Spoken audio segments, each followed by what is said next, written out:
5 years ago, we were doing $15 billion in consumer film. Today, it's less than $200 million. You want to talk about change? We were looking into the mirror and didn't know if we were going to be able to look back and see it fog. That's the change that we had. We didn't know if a proof of life was really there. We had to do it. We had no other reason but to survive and to make some changes. And when you start to look at the change, the transformation I'm going to talk to you about, this has been one of the biggest turnarounds in not only American business history, but world business history, according to Financial Times and many others. 60% of the people in the last 4 years in our company are new. 40% of all commercially printed documents in the world are printed now with Kodak technology, and quite frankly, when you look back over it 5 years ago, we weren't in this business. I'm going to talk to you about some fundamental steps that we've taken that most companies won't survive one of those, much less every one that I'm going to cover with you.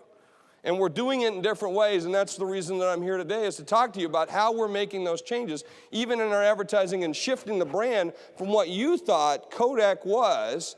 And I mean, you can imagine what this was like coming in as a CMO. I'd come to conventions like this, and I'd show up, and I'd see you at a cocktail party. You know, Mike Donahue or Bob Lotus or somebody would come up to me and go, "Oh, Kodak, Jeff, good luck," and hit me in the shoulder. I mean, that's what it was like for months and months and months. It was all I could do to just not punch them right back between the teeth, you know? And since then, we've become friends.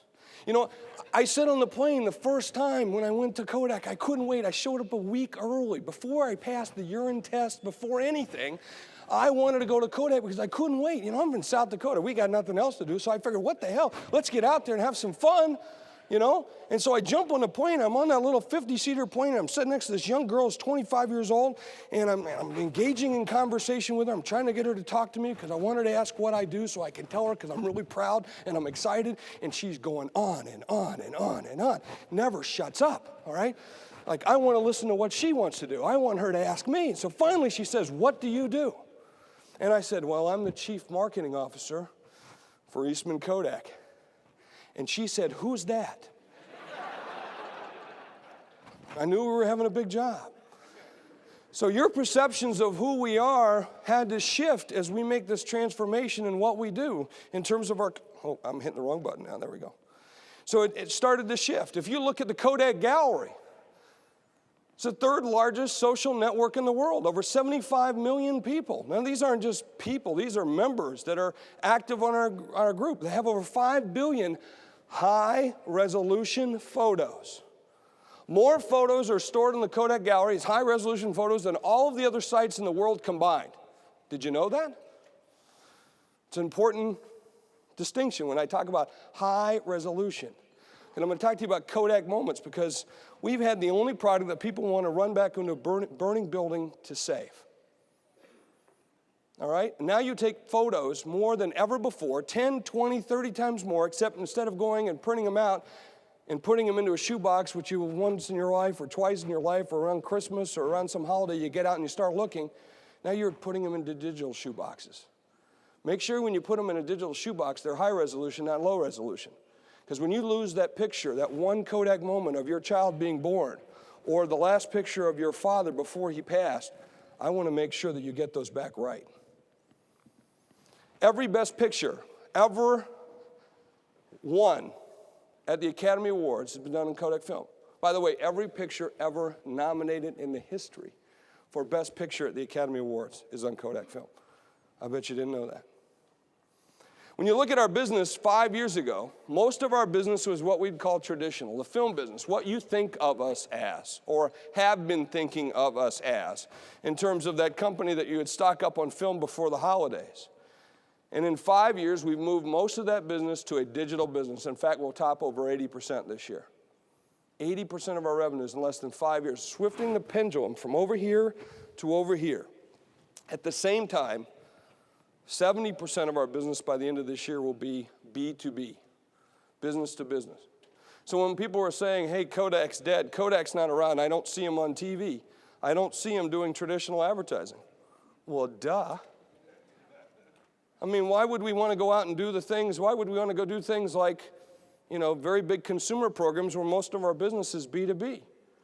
Why wouldn't we want to start thinking about how we want to shift the brand and let's go quiet for a while why we do the transformation, and why we do the transformation, because it's not going to make a difference if we're out there advertising this. We're going to reshift it, we're going to change it, and move it, and do it in a different way. And then when we're ready, we'll come out with a bang, and we'll make it look different and better. When you look at our total business of our business, about 1/3 of it comes from the Americas, 1/3 of it comes from EVER, and about 1/3 of it comes from Asia. In fact, everybody talks about going to China. I always find that interesting, because I look back over the company's history and records. We've been in China since 1928. When you look at our business and we take our business at its core, there are 13 different business groups inside of our company. That's a lot. Of the 13 product categories that we have, drive 80% of our total revenue. All of them are number 1, number 2, or number 3 in the marketplace, in market share. I don't know many companies that can say that about their products. And not only that, half of these products that are shown up on the screen are new in the last 2 years. How'd you like to launch that many product launches? And it takes a lot of different things. We've had to reshift. We've had to put in new marketing architecture into the company. Because if you got 13 product categories, let's say that you have about 10 products per, that's 130, just in rough numbers. Let's just say it's 100. 100 products, you change those twice a year. That's 200 product rollouts a year. And we were doing those almost every day. So one of the architectures we put in place and some discipline is to say you got a fall release and you got a spring release. That's it. Miss the window, you got to wait. That's not easy to do. It's about standing up and saying we're going to do things differently. For instance, we make a printer which is about the size of this stage. It's 4,000 pages per minute, inkjet printer, offset class quality. Fastest, highest quality printer in the world. Sells for about $4 million. I remember when we were about to release it, about 2 months before we were unveiling it at Drupa, the team came to me and said, Jeff, we want to show you the design. Fantastic, can't wait. They brought it into me, laid out the design. They said, we're ready to go. I said, you're not releasing that in Germany. There's no way we're going to stand up on the stage and release it. And they said, why? I said, it's a big gray box. It looks like something that Soviet shot putters have designed. I mean, this is the fastest, highest quality print in the world. I said, when Antonio Perez, our CEO, and I take off the covers off of this big, huge press, and we pull the covers off, people should stand there and go, oh, oh. People should come up next to it, stand next to it, get their pictures taken because it's so freaking cool. You guys got to get out more often, I'm telling you. This is exciting shit. I'm just telling you that right now. If you were a printer, you would be peeing your pants and getting tingled right now. I said, we're not releasing. I said, look, guys, I'm telling you, this is the world's fastest, highest quality printer. When we unveiled that thing, it should look like a Maserati. I mean, that's what it should look like. If we're charging somebody $4 million and this is the fastest printer in the world, it should look like it's sitting there and fire's coming out of its ass. I mean, it's got to really look like that, okay?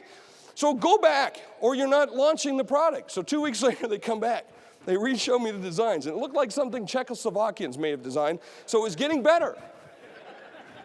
I said, if you could get towards Italy, we can go. But we launched it. But it's about saying we're going to do things differently in the way in which we want to bring the products forward and how we want to do it.